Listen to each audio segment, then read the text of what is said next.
इस मोदी सरकार ने पिछले 9 सालों में 30 साल की सर्वाधिक महंगाई देने का काम और एक रिकॉर्ड कायम करने का काम भारत देश ने किया। जो एक आम थाली होती है जिसमें दाल होती है, रोटी होती है, प्याज टमाटर होता है, पनीर होता है, वो एक आम थाली 24% महंगी हो गई। लेकिन इस महंगाई के आलम में यदि कोई एक राज्य है जो इस महंगाई के आक्रमण से बचा हुआ है, उस राज्य का नाम है दिल्ली। अरविंद केजरीवाल जी बेफजूल की बातें नहीं करते। वो जनता का ध्यान भटकाने के लिए वन नेशन वन इलेक्शन के शिगुफे नहीं छोड़ते। वो जनता का ध्यान भटकाने के लिए भारत देश का नाम बदलने की, इंडिया से भारत करने की गुहार नहीं लगाते। साथियों, आज इस देश में जानलेवा महंगाई है और इस जानलेवा महंगाई के चलते दवाई से लेकर पढ़ाई तक हर चीज महंगी हो गई है। इस मोदी सरकार ने पिछले 9 सालों में 30 साल की सर्वाधिक महंगाई देने का काम और एक रिकॉर्ड कायम करने का काम भारत देश ने किया। और मुझे बताते हुए बहुत चिंता और दुख होती, बहुत दुख होता है कि इस देश में एक अनकंट्रोल्ड इन्फ्लेशन यानी कि अनियंत्रित महंगाई के चलते देश की जो एक आम थाली होती है जिसमें दाल होती है, रोटी होती है, प्याज टमाटर होता है, पनीर होता है, वो एक आम थाली 24% महंगी हो गई है। 24% उसमें प्राइस राइज हुआ है। दूध, दही, चावल, आटा, दाल, चाय, कॉफी, इस पर तो अंग्रेजों ने भी कभी टैक्स नहीं लगाया, जो आज की प्रचंड बहुमत की भाजपा सरकार लगाए जा रही है। और इस दौर में, इस घटती कमाई और बढ़ती महंगाई के दौर में जनता को अब आधार कार्ड की नहीं, उधार कार्ड की आवश्यकता पड़ गई। साथियों, पिछले 9 सालों में मोदी सरकार ने टैक्स लगा लगाकर और पदार्थों को इतना महंगा कर दिया कि आज जब महीने के अंत में एक आम आदमी अपनी जेब में हाथ डालता है ये देखने के लिए कि कुछ 2-4 पैसे भी बचे कि नहीं बचे, तो उसे बहुत निराशा होती है, बहुत दुख होता है। लेकिन इस महंगाई के आलम में यदि कोई एक राज्य है जो इस महंगाई के आक्रमण से बचा हुआ है, उस राज्य का नाम है दिल्ली। और ये मैं नहीं कह रहा, एक रिपोर्ट जो भारत सरकार की ministry of statistics and programme implementation ने जारी करी है, वो ये बताता है कि राष्ट्रीय स्तर पे औसत महंगाई 6.83% है, यानी कि 6.83%। यानी कि जहां देश भर में 6.8% औसत महंगाई है, वहां दिल्ली में मात्र 3% महंगाई, 3% महंगाई, यानी कि राष्ट्रीय औसत के आधे से भी कम महंगाई दिल्ली में है। यह रिपोर्ट हाल ही में ministry of statistics and programme implementation ने जारी करी है, जिसे MOSPI भी कहा जाता है, जिसने कहा कि राष्ट्रीय एवरेज महंगाई है 6.83%, जिसमें कई बड़े राज्य हैं। राजस्थान में 8.6% महंगाई, हरियाणा में 8.27 महंगाई है, उड़ीसा में 8.23 महंगाई है, तेलंगाना में 8% से ज्यादा महंगाई है। इस सारी महंगाई के आलम में दिल्ली में मात्र 3% है, यानी कि दिल्ली में महंगाई की दर राष्ट्रीय औसत के आधे से भी कम। ऐसा कैसा हुआ कि जब पूरे देश पर मोदी सरकार ने महंगाई का आक्रमण किया तो एक राज्य बच गया, एक छोटा सा राज्य, हिंदुस्तान का दिल्ली बच गया। ये कैसे हुआ? ये इसलिए हुआ कि भाजपा की सरकार के महंगाई के बाणों को ढाल बनकर अरविंद केजरीवाल जी ने रोका और दिल्ली वालों पर भाजपा सरकार के ये महंगाई के बाण लगने नहीं दिए, उन्हें छूने नहीं दिया एक भी बाण, बल्कि ढाल बनकर अरविंद केजरीवाल जी ने एक एक बाण को रोकने का काम किया। साथियों, साथियों, जब ये सरकार बनी थी 2014 में, भाजपा की, मोदी जी की सरकार, तब पेट्रोल 55 रुपए प्रति लीटर मिला करता था, आज 100 रुपए प्रति लीटर मिलता है। डीजल 45 रुपए प्रति लीटर मिला करता था, आज 90 रुपए प्रति लीटर मिलता है। दूध लगभग 34-36 रुपए प्रति लीटर मिला करता था, आज 7 रुपए प्रति लीटर मिलता है। गैस का सिलेंडर 400 रुपए का मिलता था, आज लगभग 1100 रुपए का मिलता है। यानी कि महंगाई को डबल ट्रिपल करने का काम जो केंद्र में बैठी सरकार ने किया, उससे जनता आज त्राहिमाम कर रही है। मैं महाभारत का एक अंश आपसे साझा करना चाहूंगा। महाभारत में एक राजा के क्या 36 गुण होने चाहिए उसका उल्लेख किया हुआ, और ये उल्लेख और ये सीख खुद पितामह भीष्म ने बाणों की मृत्यु शैया पे जब वो लेटे हुए थे, खुद युधिष्ठिर को ये 36 गुण जो राजा में होने चाहिए उसका वर्णन करते हुए युधिष्ठिर को सीख दी। उसमें एक गुण था, क्रूरता का आश्रय लिए बिना अर्थ यानी धन संग्रह करना। यानी कि राजा को किसी प्रकार की क्रूरता को नहीं, यानी कि खूब टैक्स लगाकर, महंगाई कर कर जनता से पैसे वसूल नहीं करने चाहिए। अगर वो करेगा तो वो राजधर्म का पालन नहीं कर रहा राजा। लेकिन केंद्र में बैठी भाजपा सरकार ने राजधर्म को त्याग दिया। लेकिन एक सूबे की सरकार इस देश में ऐसी है जिसने राजधर्म का पालन किया। मेरे नेता अरविंद केजरीवाल जी ने राजधर्म का पालन किया, और पितामह भीष्म ने जो 36 गुण बताए थे जो एक राजा में होने चाहिए, एक प्रशासन चलाने वाले व्यक्ति में होने चाहिए, वो गुण अरविंद केजरीवाल जी में नजर आते हैं। वो गुण प्रधानमंत्री मोदी या भाजपा की सरकार में नजर नहीं आते। साथियों, दिल्ली में महंगाई क्यों कम है? ऐसा क्या हो गया दिल्ली में कि देश में 6.8% महंगाई और दिल्ली में आधे से भी कम दर? यानी कि दिल्ली वालों को क्यों नहीं महंगाई छू रही जो देश के तमाम लोगों को छू रही? वो इसलिए क्योंकि दिल्ली में अरविंद केजरीवाल जी ने एक वेलफेयर मॉडल दिया, जिस मॉडल को मैं कहता हूं केजरीवाल महंगाई राहत मॉडल। अरविंद केजरीवाल महंगाई राहत मॉडल, जिसके तहत दिल्ली के लोगों को 300 यूनिट बिजली मुफ्त मिलती, दिल्ली के लोगों को 20,000 लीटर पानी मुफ्त मिलता, दिल्ली के लोगों को शिक्षा और स्वास्थ्य मुफ्त मिलता है, और दिल्ली की महिलाओं को यातायात की सेवाएं मुफ्त मिलती है, बुजुर्गों को तीर्थ यात्रा मुफ्त मिलती है। और अगर आप इसका जमा करें कितना खर्च बचता है, कितना पैसा बचता है, तो आप देखेंगे कि दिल्ली के एक औसत परिवार की लगभग महीने की बचत करीब 15-16 हजार रुपए प्रति महीना है, जहां 3-4 हजार रुपए बिजली हर महीने बच जाती है, 1,000 रुपए का खर्च पानी पे बच जाता है, 6-7 हजार रुपए की बच्चों की फीस बच जाती है स्कूल की, 3,000 रुपए जो एक परिवार औसतन दवा दवाई पे खर्च करता है वो बच जाता है, 1,000-1,200 रुपए बस का किराया बच जाता है। ये सारी चीजें का जमा अगर आप कर लें तो आप पाएंगे कि 15-16 हजार रुपए कम से कम दिल्ली के लोगों को राहत देने का काम हर महीने अरविंद केजरीवाल जी करते हैं। और इसमें एक और महत्वपूर्ण चीज है, अरविंद केजरीवाल जी बेफजूल की बातें नहीं करते। वो जनता का ध्यान भटकाने के लिए वन नेशन वन इलेक्शन के शिगूफे नहीं छोड़ते। वो जनता का ध्यान भटकाने के लिए भारत देश का नाम बदलने की, इंडिया से भारत करने की गुहार नहीं लगाते।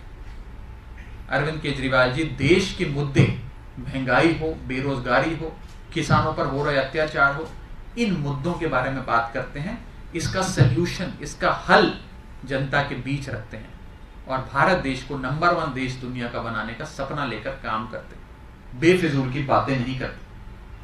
और जिस चीज को, हमारी जिस स्कीम्स के चलते आज दिल्ली में सबसे कम महंगाई है देश भर में, सबसे कम महंगाई देश भर में अगर अरविंद केजरीवाल जी के दिल्ली में है तो वो इसलिए है क्योंकि वेलफेयर स्कीम्स अरविंद केजरीवाल जी ने शुरू करी, जिसे भाजपा के लोग रेवड़ी कहते हैं अरविंद केजरीवाल जी रेवड़ी बांटते हैं। मैं भाजपा के लोगों को कहना चाहूंगा कि ये रेवड़ी नहीं, ये प्रीपेड सेवाएं हैं। प्रीपेड कैसे? इन सारी सेवाओं के लिए आप टैक्स भरते हैं, गरीब से गरीब आदमी भी आज इस देश में टैक्स भरता है। जीएसटी लगा लगा कर हर वस्तु पे आज आपको टैक्स भरना पड़ता है। वो टैक्स कहां जाता है? सरकारों के खजानों में जाता है। कुछ सरकारें हैं इस देश में जो वो पैसा आपका लूट लेती हैं, लेकिन अरविंद केजरीवाल जी की और आम आदमी पार्टी की सरकारें हैं इस देश में जो आप ही का पैसा इन सेवाओं के माध्यम से आपको वापस देती है। इसीलिए जब कोई भाजपा का नेता आपको कहे कि रेवड़ी लेते हो, सरकारें तुम्हें रेवड़ी देती हैं, तो बोलना ये रेवड़ी नहीं, ये प्रीपेड सेवाएं हैं, इसके लिए पैसा हम भरते हैं टैक्स के माध्यम से। और कमाल देखिए, सरकार का खजाना अपनी जनता पे लुटाकर उन्हें सबसे कम महंगाई और सबसे सुविधाजनक जीवन देने के बाद भी अरविंद केजरीवाल जी की सरकार मुनाफे की सरकार है। अरविंद केजरीवाल जी की सरकार ऋण मुक्त सरकार है, डेट फ्री सरकार है। क्यों? क्योंकि यह सरकार भाजपा की 40% कमीशन वाली सरकार नहीं, यह अरविंद केजरीवाल जी की 100% डेडिकेशन वाली सरकार है। 40% कमीशन वाली सरकार नहीं, अरविंद केजरीवाल जी की 100% डेडिकेशन वाली सरकार है। इस संदर्भ में कोई सवाल हो तो आप सब पूछ सकते हैं।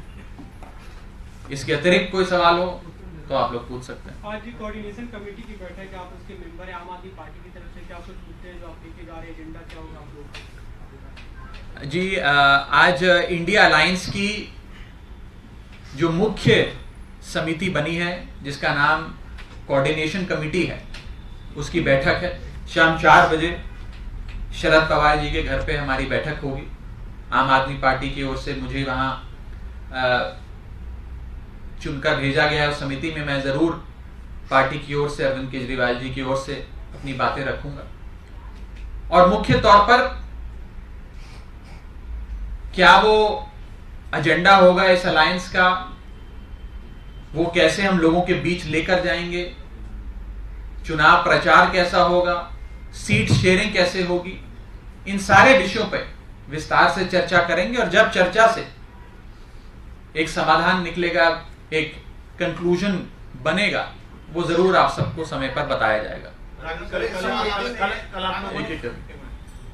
कल आप लोगों ने घोषणा की अकेले हरियाणा का विधानसभा चुनाव लड़ेंगे, तो सवाल उठ रहे हैं कि लोकसभा चुनाव आप मिलकर लड़ने की बात करते हैं, देश को बचाने की बात करते हैं, और विधानसभा कह रहे हैं हम अकेले लड़ लेंगे। देखिए, मैं अक्सर 2024 में होने वाले लोकसभा चुनाव को 77 के चुनाव के परिप्रेक्ष्य से देखता हूं। 1977 में भी एक शक्तिशाली सरकार थी जिसने देश की जनता पर महंगाई, बेरोजगारी, हिटलरशाही थोप दी, और उस महंगाई, हिटलरशाही और बेरोजगारी से देश को बचाने के लिए तमाम राजनीतिक दल इकट्ठे हुए और साथ आकर राष्ट्रीय चुनाव साथ में मिलकर उन लोगों ने लड़ा। एक जनता पार्टी का बैनर बना जिसमें वामपंथी भी थे, जनसंघी भी थे, सोशलिस्ट भी थे, कम्युनिस्ट भी थे।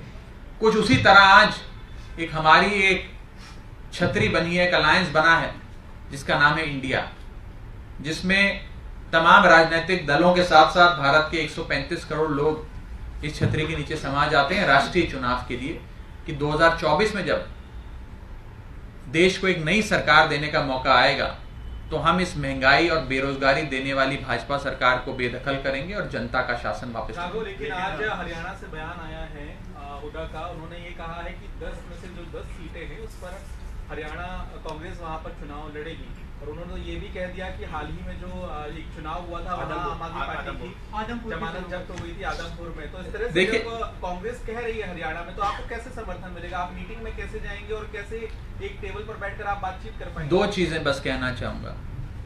अगर इंडिया गठबंधन को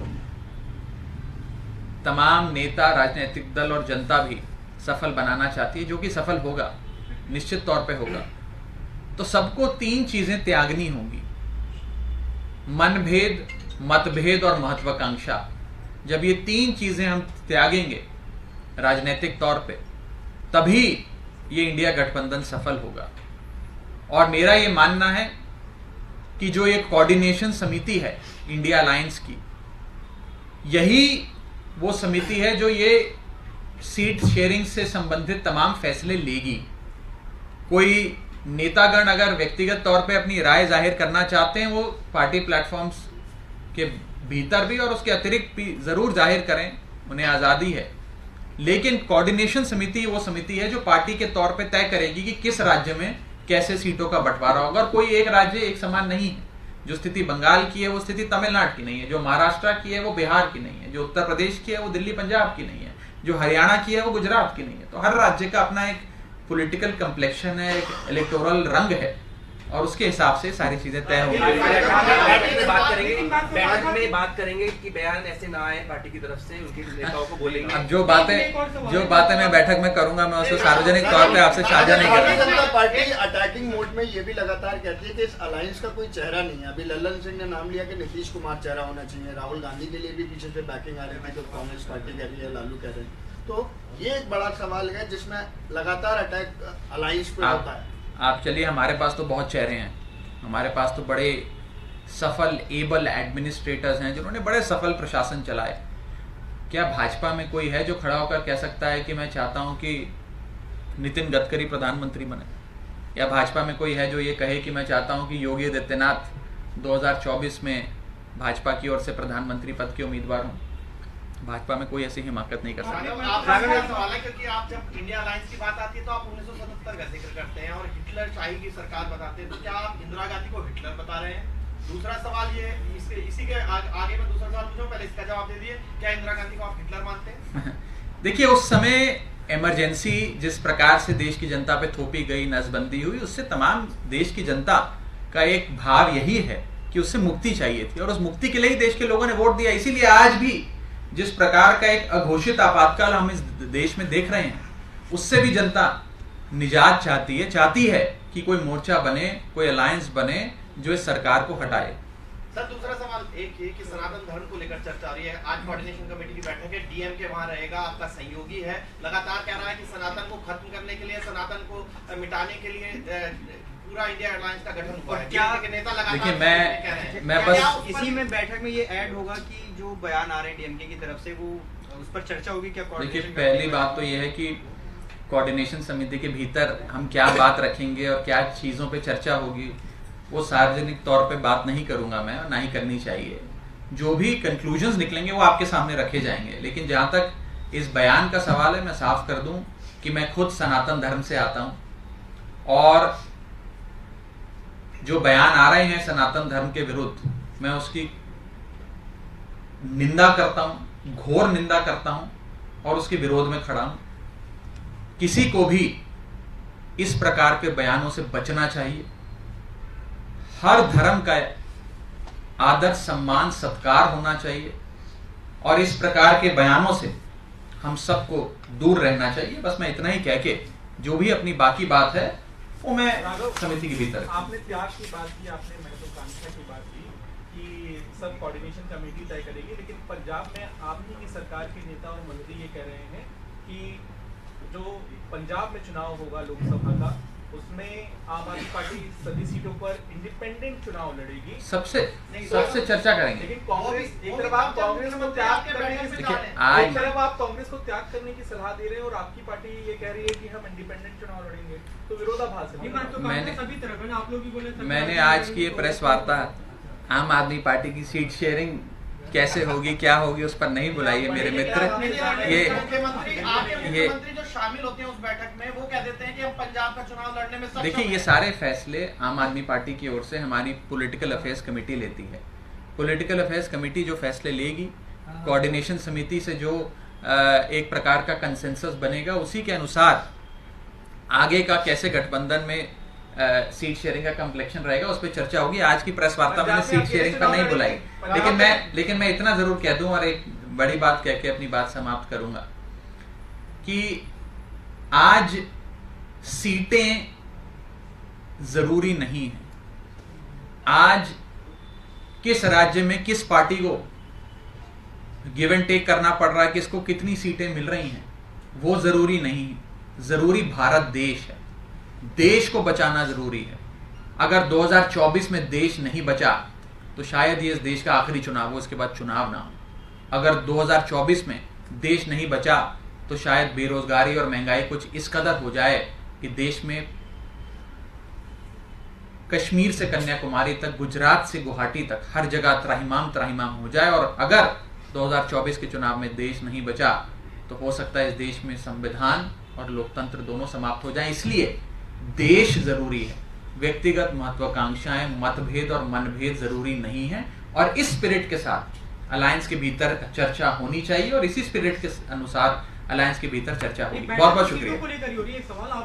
मैं बताऊंगा आपको, जैसे ही बैठक खत्म होगी मैं सबसे पहले आपको फोन करके बताऊंगा कि बैठक में क्या हुआ। सबसे पहले आपको फोन हिकअप्स की बात हो रही है, लोग लगातार चर्चा कर रहे हैं कि सीपीएम ने मेंबर नहीं भेजा है, टीएमसी से अभिषेक बैनर्जी नहीं आ रहे और आप लोग नहीं। देखिए, अभिषेक बैनर्जी जी तृणमूल कांग्रेस से इसलिए नहीं आ पा रहे हैं क्योंकि आज उन्हें इन्फोर्समेंट डायरेक्टरेट, जो भारतीय जनता पार्टी का एक फ्रंटल ऑर्गेनाइजेशन है, उसने समन किया है और आज उन्हें बुलाया है। इस कारणवश वो नहीं आ पा रहे हैं। ये एक राजनीतिक तौर पे सबसे महत्वपूर्ण समिति आज इस देश में, उसकी बैठक है और उस बैठक के डेट के सुनिश्चित होने के बाद उन्हें इस प्रकार के समन्स मिलते हैं और उस दिन बुलाया जाता है। हम इसकी निंदा करते हैं।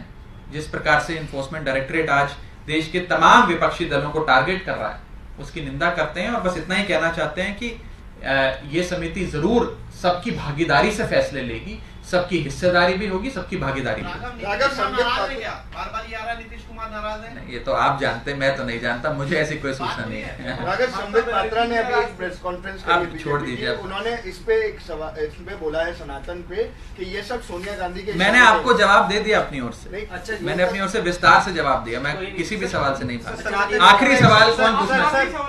अच्छा, आप पूछ चुके हैं। आप पूछिए, ये पूछिए। जावेद जी पूछना चाह रहे हैं, उनका सवाल। शादी को लेकर मुंबई से खबरें आ रही हैं, 18 से आपकी सारी सेरेमनीज है।